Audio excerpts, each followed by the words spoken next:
Luce Chazalon, bonjour. Vous êtes la présidente bénévole de la Maison des Tresses et Lacets de la Terrasse sur Dorlay.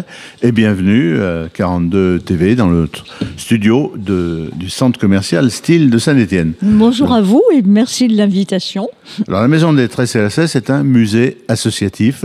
Comment est-ce qu'on peut définir ce bâtiment Alors, la Maison des Tresses et Lacets, en effet, c'est un musée associatif qui a été créé par l'initiative du Parc du Pilat. D'accord. Et ce musée se trouve dans une ancienne usine textile qui a été construite en 1833.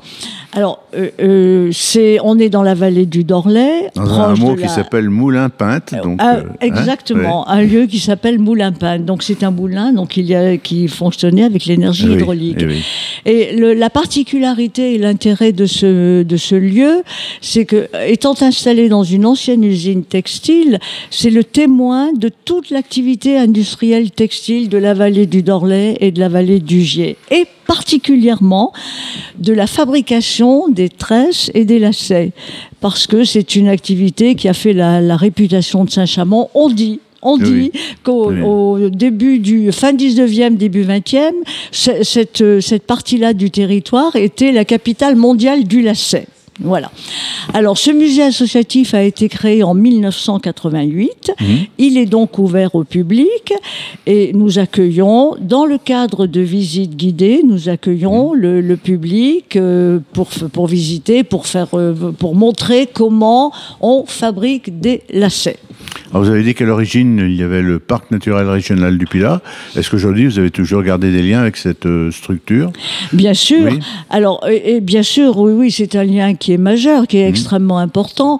Et puis, la particularité de cette association, c'est qu'elle a été créée à l'époque où il y avait encore des tresseurs en activité.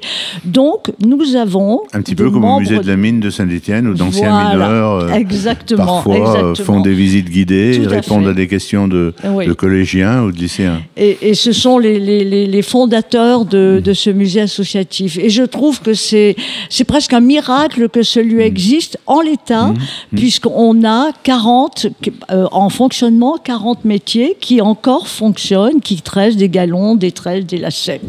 Est-ce qu'il y a des professionnels d'autres régions, voire d'autres pays, qui visitent parfois ce musée ?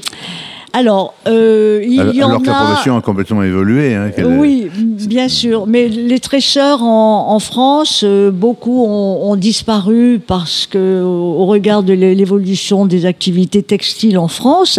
Alors, en effet, on a des ouvriers, des ouvrières, des personnes qui ont travaillé dans ce type de structure. Et qui amènent leurs petits-enfants, parfois. Exactement, c'est tout à fait comme ça. Donc, c'est les générations. Le musée de la mine, c'est comme ça aussi. C'est très intéressant, bien sûr. Est-ce qu'il existe d'autres musées sur cette même thématique en France et parfois dans le département ? Je pensais un petit peu au musée des Grenadières à Servières, dans le nord du département. Alors, merci de me poser cette question, parce que je pense pouvoir dire que la Maison des Tresses et Lacets est sans doute un lieu unique en France, à deux titres. D'abord parce qu'il y a l'atelier qui est en l'état, tel qu'il existait en 1911, et parce que c'est un moulin avec des installations hydrauliques qui fonctionnent. Donc, je vous remercie vraiment de m'avoir posé cette question, parce que c'est vraiment l'identité de la Maison des Tresses et Lacets. Alors ça, c'est ce qu'on pourrait appeler l'exposition permanente. Et puis aussi, vous accueillez des expositions temporaires, et on va en présenter plus particulièrement une qui se déroule jusqu'au 23 avril. Ensuite, il y en aura une autre qui démarrera début mai, qui, je crois, fera toute la saison d'été. On aura l'occasion d'y revenir. Et celle-ci s'intitule « Du trait au fil, mémoire brodée ». Expliquez-nous un petit peu ce que signifie cet intitulé. Alors, on fait, en dehors des visites guidées, en plus des visites guidées, plutôt, on fait des expositions temporaires. Et là, en effet, nous accueillons une artiste qui nous présente des panneaux brodés. Alors, ce qui est original et important et intéressant, c'est que cette personne a vécu pendant 10 ans à Damas, en Syrie, et elle a travaillé avec des artisans de elle a vécu Damas. en Afrique aussi, voilà. je crois, m'avait dit. Exactement. Et donc, ce sont des tentures brodées, et ces tentures ont été travaillées en collaboration étroite avec un sérigraphe, dont Martine Ciotat. Elle s'appelle Martine Ciotat. Elle a évidemment créé les dessins, et ensuite tout passe entre les mains du sérigraphe, de l'ingénieur informaticien, parce qu'il s'agit de broderie assistée par informatique. Donc j'ajouterais que Martine Ciotat a exposé à l'Institut du monde arabe, à Damas évidemment, Alep, Le Caire, et à la Maison des Tresses et Lacets jusqu'au 23 avril. Et elle est venue à l'inauguration, elle a Bien pu sûr, elle était avoir, là. par exemple, une causerie Oui, tout à fait. On a eu, d'ailleurs, c'est une inauguration qui a été particulièrement réussie, et elle a présenté son travail. Elle habite Paris, elle est venue faire l'installation, bien sûr, et elle était présente au vernissage. Les expositions temporaires, vous en avez 2 par an à peu près, non? Oui, deux. Et la seconde a démarré le 6 mai, et là, nous avons travaillé avec des tresseurs professionnels et créé une collection de tresses sur nos métiers bois. Et on a une collaboration très étroite avec un collectif que vous connaissez sûrement, qui est le collectif FU, un collectif de designers et artistes qui ont travaillé avec cette collection de tresses. Précisément, est-ce que vous travaillez justement avec la Cité du Design, qui elle aussi essaye de se rapprocher des milieux industriels, Oui, alors nous, évidemment, économique. Je pense que le seul moyen de faire vivre ce type de structure, qui est une petite structure, c'est de mutualiser les compétences. Et donc là, nous allons avoir au mois de mai, donc très bientôt, un workshop avec des élèves de l'école design de Saint-Étienne. Alors, le statut est associatif, on l'a dit en préambule, c'est-à-dire que comment fonctionnez-vous? Est-ce qu'il y a un ou une permanente? Alors, nous avons une seule salariée qui assure les visites guidées, d'une part, et d'autre part, qui est responsable de l'atelier, qui entretient les métiers, qui est un patrimoine matériel évidemment à conserver, à protéger, à améliorer. Et puis, ce sont des bénévoles. Donc, on a 7 bénévoles qui assurent les permanences, l'accueil du public, les animations, les ateliers pour enfants, et qui font un travail formidable. Merci à eux et à elles. Vraiment, sans eux et sans elles, la Maison des Tresses ne peut pas tourner. Alors, au-delà des enfants, est-ce qu'il y a autre chose que des animations scolaires? Est-ce que, par exemple, une association de 3e âge, ou pas forcément, dit, tiens, ça va être une bonne idée de sortie, est-ce que vous pouvez organiser des événementiels, accueillir des événementiels comme ceci?